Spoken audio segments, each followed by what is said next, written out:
Public Health Engineering Minister Marquis N. Marak, in response to a question raised by TMC MLA Rupa Marak on the water supply situation under the Jal Jeevan mission in Dadenggre village under Dadenggre block, clarified that the water supply does not cover all households in the village.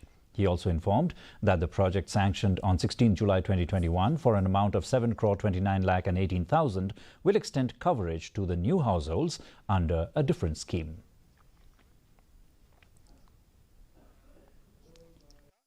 The project was sanctioned on 16/7/2021 for an amount of 7 crore 29 lakhs 18,000 to cover two villages, as I said, Dadenggre and Dadenggre.